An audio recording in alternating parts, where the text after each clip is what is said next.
Cake ছাড়া কি বড়দিনের উৎসব হয়? তাই কেক প্রস্তুতকারক সংস্থাগুলির ব্যস্ততা এখন তুঙ্গে। ক্রেতাদের চাহিদা অনুযায়ী কেকের যোগান দিতে রাত দিন এক করে চলছে কাজ। কেক তৈরির কাঁচামালের দাম গতবারের তুলনায় এবার খানিকটা বেড়েছে।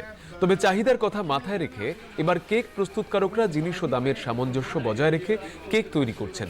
কেক প্রস্তুতকারী সমীর বড়ুয়া জানালেন, এবছর কম মিষ্টির কেকের পাশাপাশি ছানার কেকের বিশেষ চাহিদা রয়েছে।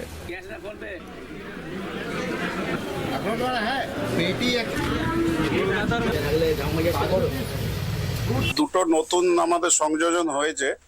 একটি হচ্ছে আমাদের ব্রাউনি কেক, যেটা কিনা আরো একটা জিনিস হচ্ছে ব্রাউনি কেকটা এগলেস, এবং তার সঙ্গে যেটা নতুন একেবারেই সেটা হচ্ছে ছানার কেক হচ্ছে এবারে নতুন ভাবে। ডায়াবেটিক কেক হচ্ছে?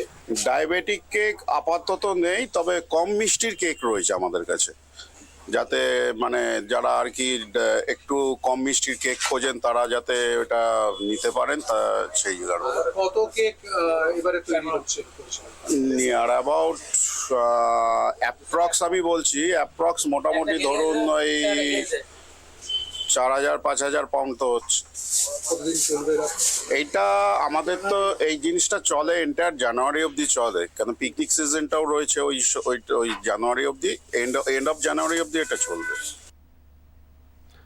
বড়দিনের আগে থেকেই শহরের কেকের দোকানগুলিতে উপচে পড়ছে ভিড়। লম্বা লাইনে দাঁড়িয়ে কেক কিনতে পিছোপা হচ্ছে না ক্রেতারা। ফ্রুট কেক হয়তো, হ্যাঁ হ্যাঁ 1 ঘন্টা হয়ে গেছে।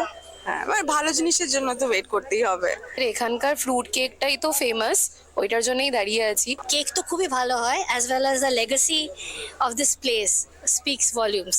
তো কলকাতার ঐতিহ্যের সঙ্গেও ওতপ্রোতভাবে জড়িত এই জায়গাটি, তো প্রত্যেক বছর এখানে আসা হয়।